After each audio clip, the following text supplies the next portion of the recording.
अभी business advisory committee की meeting हुई थी जिसमें पास हुआ है कि सबसे पहले गुरु गोविंद सिंह जी के 4 साहिबजादों को श्रद्धांजलि अर्पित की जाएगी। सेशन शुरू होते ही लगभग सभी पार्टियों को हम बोलने का मौका देंगे।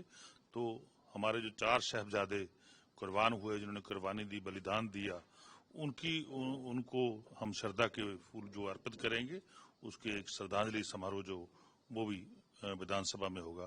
और उसके बाद जो जीराम जी सेंटर सरकार लेके आया है स्कीम, जिससे मैं समझता हूं देश के लाखों बेरोजगार लोग जो हैं, लाखों लोग जो हैं, गरीब लोग जो हैं, दलित लोग जो हैं, पछड़े लोग जो हैं, उनको बेरोजगार करने का कानून जो भारतीय जनता पार्टी लाई है, उसके ऊपर हम चर्चा करेंगे। उसके ऊपर रेजोल्यूशन जो अडॉप्ट किया जाएगा, क्योंकि ये गरीब का गला घोटने की बात भारतीय जनता पार्टी कर रही है।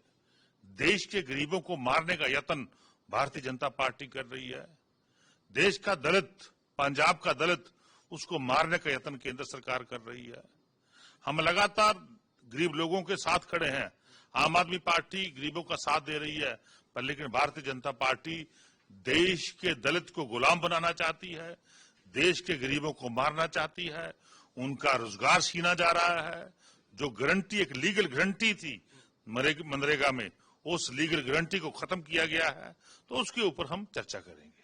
आपको क्या लगता है कि सबसे बड़ा नुकसान जो है वो किस तरीके से मजदूरों को होने वाला है? देखिए, बहुत सारी स्कीमें जो हैं, नाम नहीं बदला, एक नामकरण तो चलो भैया भारतीय जनता पार्टी का शुरू से एजेंडा है कि नाम बदलते रहते हैं, पर लेकिन श्री राम जी के नाम पे उन्होंने जो धोखा गरीब लोगों से किया है, दलित वर्ग से किया है, मजदूरों से किया है, उसको लोगों के सामने रखना हमारा फर्ज है।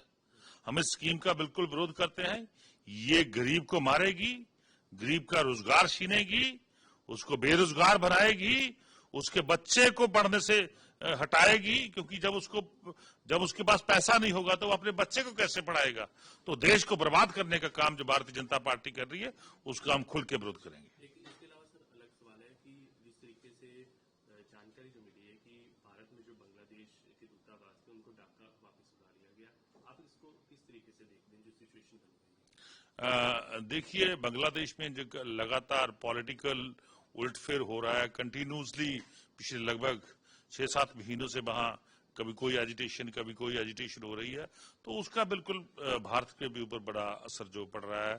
तो हमारे भी लोगों को निशाना बनाया जा रहा है, भारतीयों को भी निशाना बनाया जा रहा है। तो मैं समझता हूं ये सेंटर सरकार का फर्ज बनता है, उनकी ड्यूटी बनती है कि वो अपनी ड्यूटी निभाएं और भारतीयों को, जो भारतीय बांग्लादेश में रह रहे हैं, उनको प्रोटेक्ट करें।